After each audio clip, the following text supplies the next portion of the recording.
Yeah, I see that you're building your latest YouTube video on your YouTube channel. It's AXE600, right? yeah, that's it, yeah. I see your latest video. You've got a custom made pickup by Juju, and actually Juju's probably listening to the show right now. So we'll give Juju a little shout out. And why don't you tell us about this custom made guitar that you're building that you're going to use that pickup in? Yeah, well, I was looking into what I could do with my own sort of, when I buy a guitar, I don't buy it for a specific sound. I buy it to work with the sound and to do my own thing with it. So, and so I didn't want to design a guitar completely around a certain sound. You take one look at Juju's work and his pickups and things, and you don't know what to say. You're speechless. And you've seen his work, so Yeah, they're beautiful, beautiful yeah. pickups.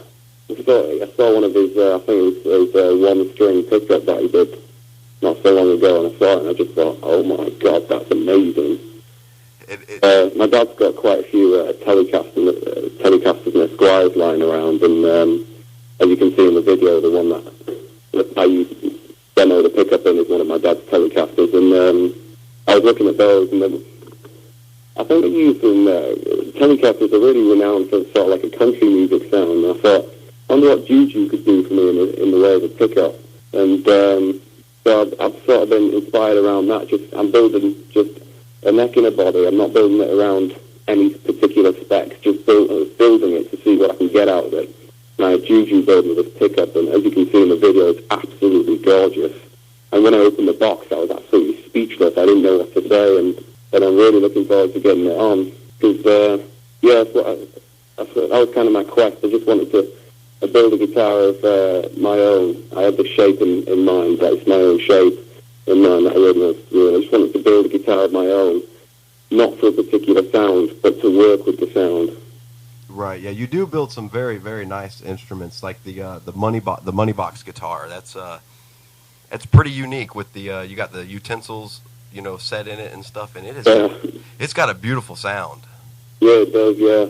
And I played a video on the show last week. I played a few songs of yours that I pulled the audio off of your YouTube to get everybody geared up so that they know how good and how I respect you a whole lot. When I first heard you and then I started getting further into it, I was like, man, I said this kid has got passion and soul just pouring out of him. I really appreciate that. Cheers, I really appreciate that. I mean, I know, I'm just a guy with a little radio show out of my, spare bedroom in my house, but you guys are the reason that I do this. I feel as though I have to take my time because you've taken your time to make this great music, and I'm gonna put it out there every week for everybody to listen to. I really appreciate it. Thanks a lot. Yeah, I played the song that one of your jerry can guitars. Yeah. Do you make those and sell a lot of those? Because I think that's what that it looked like you. I can't quite remember, but it looked like you said that guitar was for sale in that video. Yeah, me and my dad made them, and we haven't made one in a while. I think the one that I made with the hubcap on it, the old Austin Mini hubcap on it, the resonator one. I've kept that one because that is absolutely brilliant. That one has got a gorgeous sound to it. Couldn't bear to part with it, but we made another one. The first one we actually made, we sold, and that went to somewhere in Ireland. And then we made the hubcap one, the resonator. We couldn't bear to part with that one. And then the third one we made was just with a Stratocaster scratch player on it, and we quite recently sold that one as well. And we've only made those 3, I think. Yeah. Yeah, 3. So we don't make an awful lot of them because I think it's a very select audience for someone who wants to play a jerry can. But the sound you can get out of them just blows people away when you actually stick it with someone's face. Yeah, a lot of people don't look at their music and see where it comes from. They just, turn their radio on and listen to it. I think that's what the problem, at least over here in the United States, the problem is our radio stations are kind of like a monopoly. A lot of people don't know about it, like cigar box guitar, like your one string, diddly bow. I mean, it's one string with a piece of wood jammed through a cigar box and tuned. Yeah. And I mean, and look, you make a lot of good music. C6 Steve, just as talented as you are. And I see that, you were backstage, and didn't he play one of your guitars there for a little bit? Yeah, I played. It's funny actually. I saw him on the Jules Holland show in 2006, 2007, I think it was, when he played his Doghouse Boogie thing.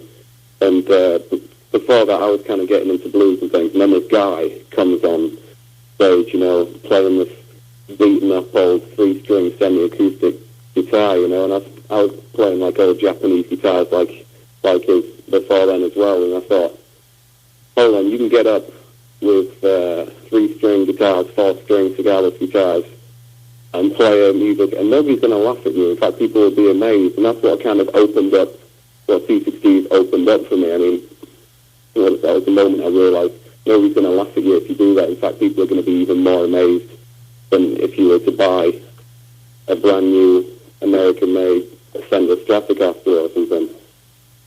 People are just, as you say, it's just a 2x4 jam through a cigar box with a string on it, So that's how what's kind of C60 did for me. And then a few months later, I went to see him live, and I wasn't old enough at the time to go into the venue. So I emailed him telling this, and he said, I'll get you in through the back door. So I managed to get in he got me in through the back door to see him, and sitting there backstage, and he said, why don't you have a play with us for a little while? And he gave me his 3-string guitar, and also just as a thank you for all the inspiration he's given me, I built him a Quality Street guitar, which is Quality Street is like a candy you've got over here, and I got a tin from one of the Quality Street tins, and I made him a 3-string cigar box guitar out of it, and he just sat there and just jammed on this thing for about, I don't know, about half an hour, just playing this little 3-string candy box guitar. It was absolutely great, and then I had a little jam with him when I was playing his 3-string as well. It was really quite an amazing moment. Speaking of you being young and not being able to get in, do you get a lot of problems from that whenever you go and play like these little venues that you go and play? Are they when they find out that you're 16, are they like, whoa, we didn't know that, or anything like that? Do you get any kind of like guff from being so young? Well, no, not really. I mean, in Switzerland, it's like there isn't any problem, because I mean, you can drink at 16 in Switzerland, you do everything at 16 in Switzerland, and there isn't a problem. It's really laid back and easy. In the UK, it's a bit more stricter when it comes to things like alcohol and stuff like that. So maybe some clubs would kind of decline like that. But I always tell everybody that I'm 16 years old, because I think it's important that people do know that I am 16. I'm just getting started, and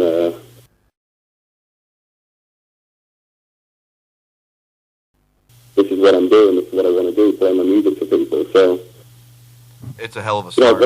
I've never really had any trouble with it. So that's good. It's a hell of a start you're starting out with too. I mean, you said in a blog there, you've only been playing for 3 years, and shit, you're doing pretty good by my eyes. I mean, you've inspired. Like I said, you guys have inspired me to do this show. I'm doing this show for you, to put you out there, and keep on going. And